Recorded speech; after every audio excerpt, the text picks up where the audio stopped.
میری بیوی اب اکثر میرے آنے سے پہلے ہی انہیں کمرے میں بند کر دیتی اور وہ اپنے کمرے میں بند ہو کر رہ گئیں۔ کافی دنوں سے میں نے ان کی شکل تک نہیں دیکھی تھی، بس ان کی باتوں سے اندازہ ہو جاتا کہ وہ کمرے میں ہی ہیں اور اونچا اونچا رو رہی ہیں۔ میری بیوی کہتی کہ اب وہ پاگل ہو چکی ہیں، کسی بھی انسان کو نقصان پہنچانے کی کوشش کر سکتی ہیں، تم ان باتوں پر دھیان نہ دو۔ میں انہیں برابر دوا دے رہی ہوں، لیکن میری ماں جب بھی مجھے دیکھتی تو ایک ہی بات کہتی۔ اب تو میں بھی ان کی باتوں پر کان نہ دھرتا، کیونکہ میری بیوی نے مجھ پر ہر طریقے سے یہ واضح کر لیا تھا کہ میری ماں پاگل ہے۔ ایک دن میری بیوی نے مشورہ دیا کہ کیوں نہ ہم واقعی میں ان کی بات پر عمل کریں، کیوں نہ اس سے ان کی صحت بہتر ہو جائے، ہم انہیں ایڈی سینٹر میں چھوڑ دیں۔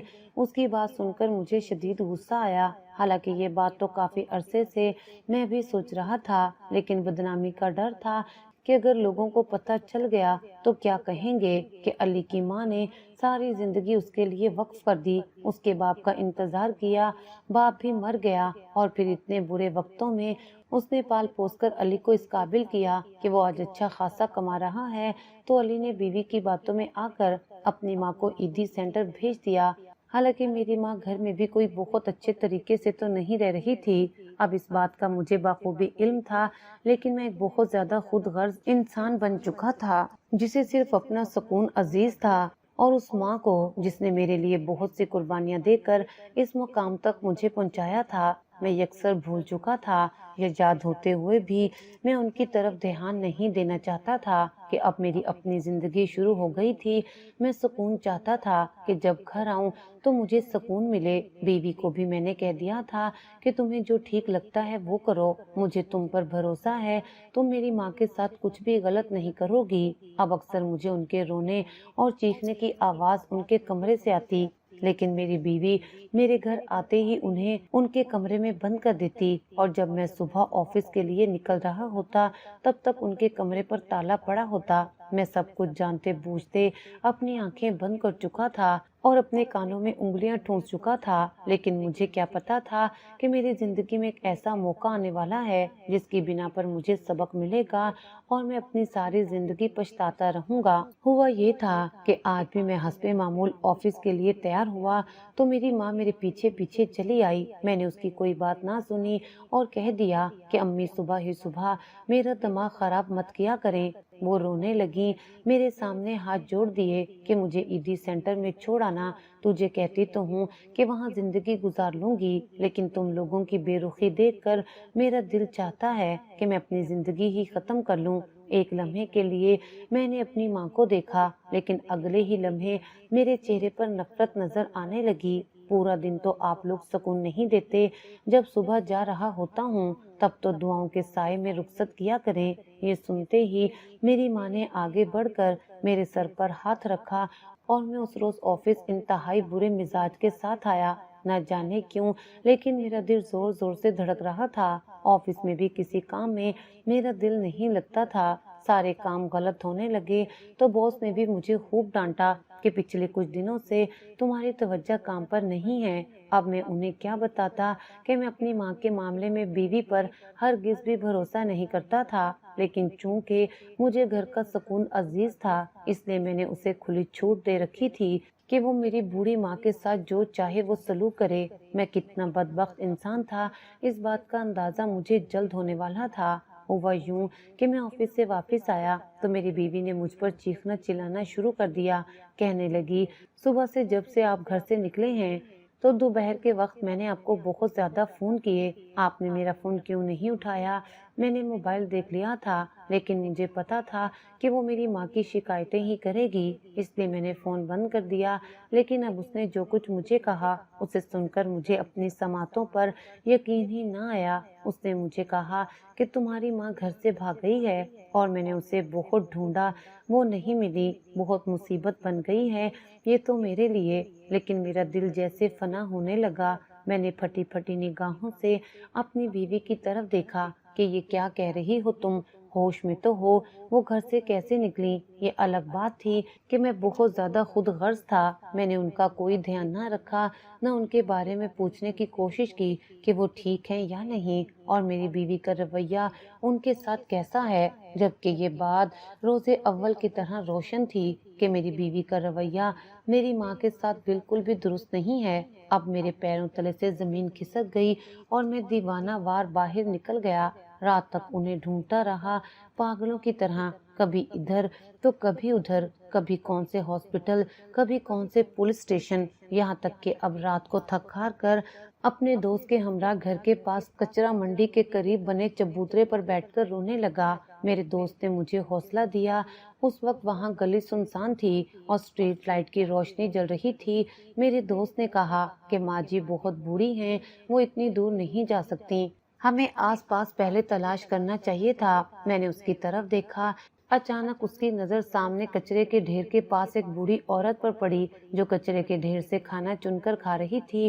اسے ابکائی آئی اور مجھے کہنے لگا، دیکھ یار، یہ نہ جانے کیوں مجھے ماں جیسی لگتی ہے، دیکھ تو کہیں وہی تو نہیں ہے۔ میں نے اسے ڈپٹ دیا، کہنے لگا، پاگل ہو گیا ہے تو؟ کیا میری ماں کا دماغی توازن درست نہیں ہے؟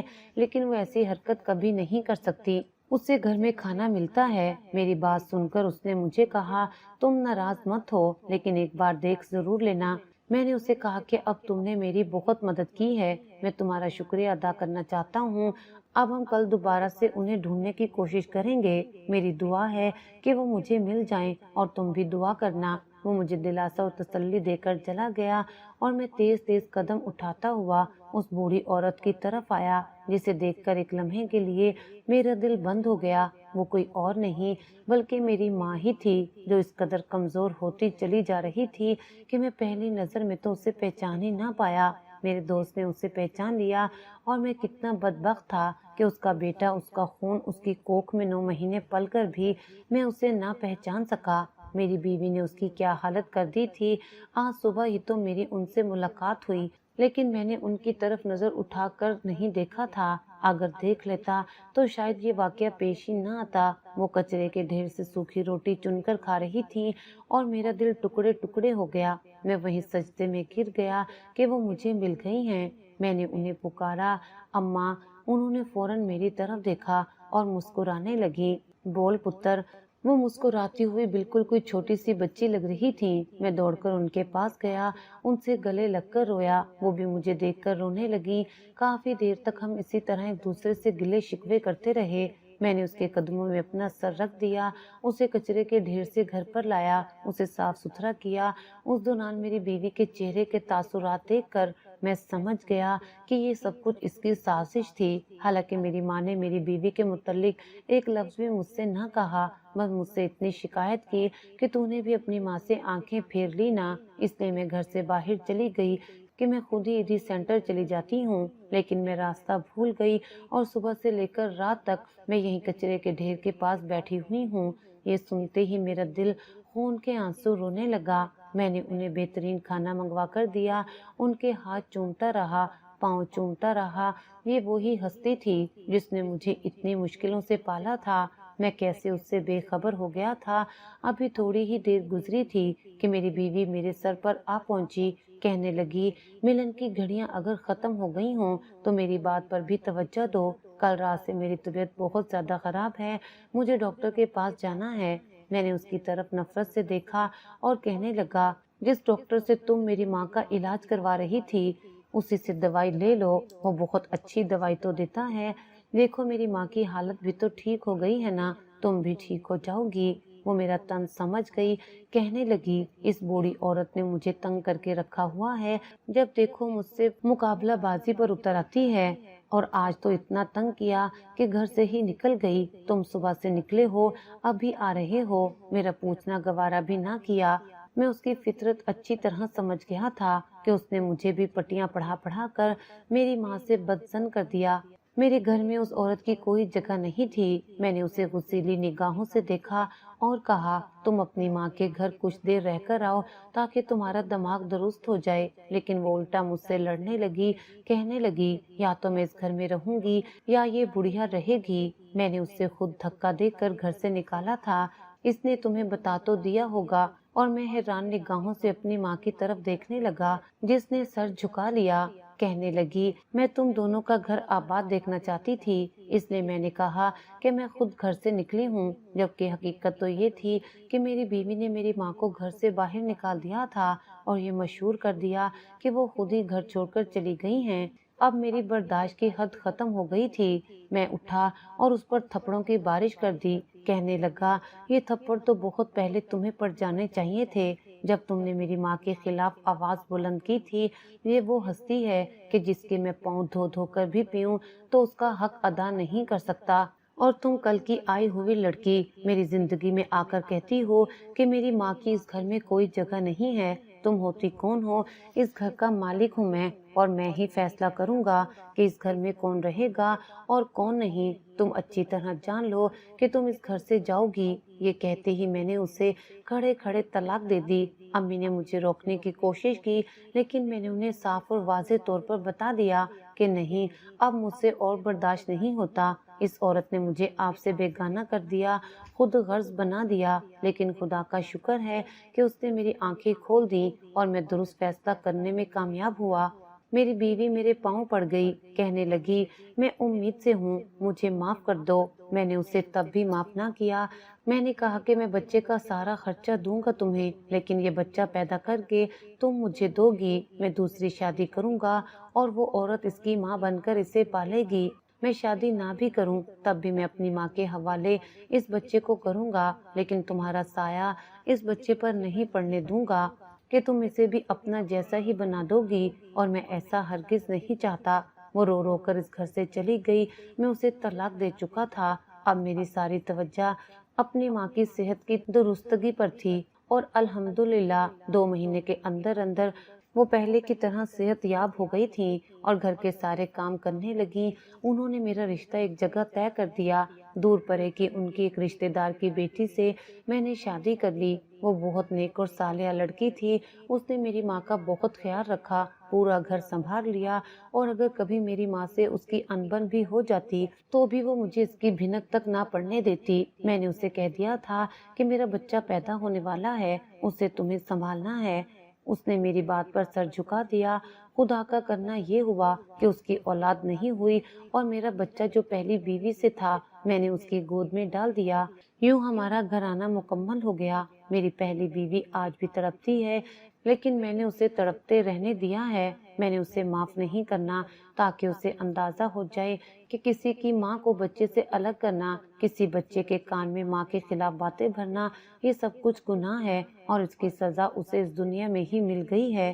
کچھ عرصے میں ہی مجھے معلوم ہوا کہ پہلی بیوی کی بھی شادی ہو گئی ہے، اور بڑی عمر کے شخص سے ہوئی ہے جو اسے دن رات پیٹتا رہتا ہے، تشدد کا نشانہ بناتا رہتا ہے۔ وہ عبرت کا نشان بن گئی تھی۔